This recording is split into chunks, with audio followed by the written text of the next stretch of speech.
Pemirsa apa kabar? Mari kita ikuti Warta Berita PTS tanggal 1 April. Tanggal 30 Maret, Presiden Trump kembali melontarkan pernyataan kepada Iran untuk segera menyetujui kesepakatan gencatan senjata. Jika tidak, AS akan membebani sarana infrastruktur minyak dan listrik. Sementara itu, tanggal 31, Iran juga mengeluarkan peringatan bila kembali terjadi aksi pembunuhan yang menargetkan pihak Iran, korporasi akses di Timur Tengah termasuk Apple, Microsoft, dan Google akan menjadi sasaran serangan militer. Tanggal 30 Maret, Presiden Trump menyatakan bahwa negosiasi Amerika dan Iran berjalan lancar. Namun ia sekali lagi memperingatkan jika Iran tidak segera setuju untuk mengakhiri perang dan mencapai kesepakatan mencakup pembukaan Selat Hormuz, tentara Amerika akan menggempur semua pembangkit listrik, kilang minyak, dan terminal pengekspor minyak utama di Iran, Pulau Kark.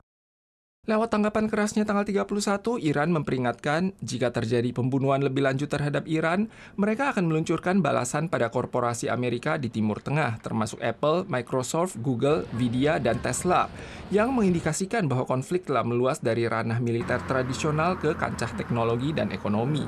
سپاه پاسداران انقلاب اسلامی در بیانیه‌ای با هشدار به هیئت حاکمه آمریکای متجاوز و شرکت‌های جاسوسی وابسته اعلام کرد.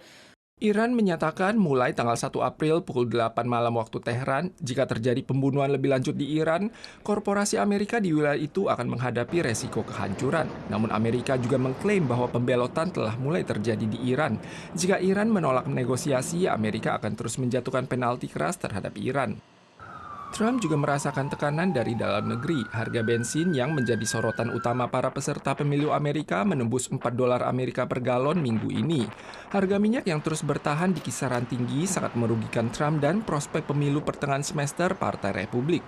Paus Leo ke-14 juga menyerukan Trump dan para pemimpin dunia untuk mengakhiri perang sesegera mungkin. Seiring pengaruh from awan, hujan berpotensi turun di seluruh wilayah selama 2 hari ini. Suhu wilayah utara sedikit menurun. CWA menyatakan, 3 from awan tiba pekan ini. Kondisi cuaca akan beralih antara cerah dan hujan. Sementara itu, from awan diperkirakan akan lebih kuat selama liburan Qingming dan berpotensi memicu hujan lebat sporadis. Cuaca kembali berubah. Wilayah sentral ke utara berpeluang turun hujan sporadis atau hujan petir. Sementara, suhu di bagian utara akan terasa lebih sejuk. Selain itu, cuaca selama liburan Qingming diperkirakan tidak stabil. Warga di wilayah barat diimbau waspada hujan lebat dan hujan petir. From awan lainnya yang tiba pada Senin depan mungkin akan diiringi dengan sambaran petir dan embusan angin berkala. Warga diingatkan membawa peralatan hujan saat keluar. Seiring terus merosotnya angka kelahiran Taiwan, kemarin Wali Kota Taipei Jiang Wan'an mengumumkan 5 kebijakan baru terkait penitipan anak. Mencakup menambah 620 kota penitipan negeri, meningkatkan subsidi penitipan anak, menggratiskan layanan penitipan negeri untuk anak kedua, menambah jumlah pusat penitipan anak sementara menjadi 45 unit, dan menyediakan voucher elektrik penitipan sementara cuma-cuma selama 8 jam, dan subsidi vaksinasi RSV.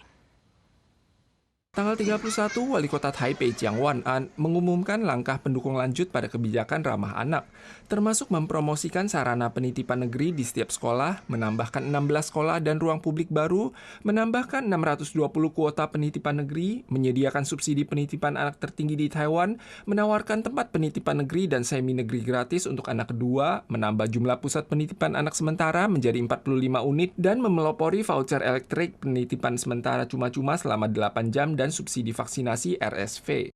如果说像第二胎补助有来到，就是可能完全减免这样子，那对我们其实就差得非常多。其实我跟我太太就是零托的爱用者，所以从上任前只有4处，今年我们就增加到45处，11倍的成长。 Taipei menerbitkan voucher penitipan sementara untuk bayi usia 6 bulan hingga di bawah 1 tahun pada September ini, menyediakan layanan gratis selama 8 jam. Pemkot akan meningkatkan pusat layanan dan menguji sistem aplikasi. 津贴的这个补贴增加之外，那我觉得实际上更多的所谓的托婴的这样子一个机构，或或是这个3岁专班的让它增加，更能去满足年轻爸妈的负担。 Anggota Dewan Kota menyambut baik usulan Pemkot tentang kebijakan ramah anak guna mengurangi beban orang tua, namun juga mengingatkan selain insentif finansial juga diperlukan adanya kebijakan pendukung. CDC mengumumkan minggu lalu jumlah pasien influenza mengalami peningkatan selama 3 minggu berturut-turut. Epidemi ini diprediksi akan melemah setelah liburan panjang Qingming. Di sisi lain, Taiwan mencatat 1 kasus campak impor dengan gejala akut, di mana pasien mengalami komplikasi ensefalitis. Taiwan kembali melaporkan kasus campak dengan gejala akut. CDC minggu lalu mengumumkan bertambah 2 kasus campak impor. 1 diantaranya adalah seorang wanita berusia 50-an tahun di wilayah utara. Ia mengalami demam tanpa ruam merah setelah 2 minggu kembali berlibur dari Amerika pada bulan Februari dan terdiagnosis terinfeksi setelah 3 kali berobat. Selain itu, pekan lalu dilaporkan bertambah 9 kasus influenza dengan komplikasi akut dan 1 kasus kematian. CDC menegaskan vaksin flu booster yang diluncurkan untuk pertama kalinya tahun ini akan diprioritaskan bagi warga 65 tahun ke atas di panti jompo dan instansi perawatan jangka panjang. Aula Stasiun Taipei merupakan tempat menongkrong para PMI dan teman-teman saat liburan. Di sini mereka bebas mengekspresikan diri sepenuhnya. Seorang sutradara Taiwan membuat film dokumenter berjudul Selamat Datang di Aula Stasiun Taipei. Ia merekam kisah 4 PMI wanita yang menghabiskan masa indah liburan bersama teman-teman mereka di Stasiun Taipei. Film ini akan ditayangkan di stasiun televisi PTS pukul 10 malam besok. Para PMI bersila di atas lantai aula Stasiun Taipei. Sebagian bercengkrama, sebagian lagi menikmati makanan khas kampung halaman bersama teman-temannya. Berhubung lokasinya strategis dan kawasan komersial pertokoan Indonesia kebetulan ada di sekitarnya, Stasiun Taipei pun menjadi tempat menangkring vital bagi para PMI saat liburan. 这边就觉得好像遇到家人一样，然后就是大家也是一样，跟我一样坐下来，然后你不管你没有带什么东西，他就可以分享给你吃。 Film ini mengabadikan kehidupan 4 PMI wanita saat mengambil cuti. Tantri melakukan siaran langsung dengan ponsel guna membantu PMI yang menghadapi kendala. Di mata para PMI, ia adalah sosok bunda yang baik hati. Umi gemar memotret dan menulis puisi. Pindi adalah pakar yang mahir membuat figur dari bahan adonan, sedangkan Yusni fasih berbahasa Mandarin. Setiba di aula Stasiun Taipei pada akhir pekan, para wanita berbakat ini bukan cuma bebas meninggalkan peran mereka sebagai pengasuh, namun juga leluasa mengekspresikan diri. 这边我们有客厅，我们家，我们什么有，所以我们这边如果休息的话，我们都比较可以高兴，我又可以聊天，那这样子啦。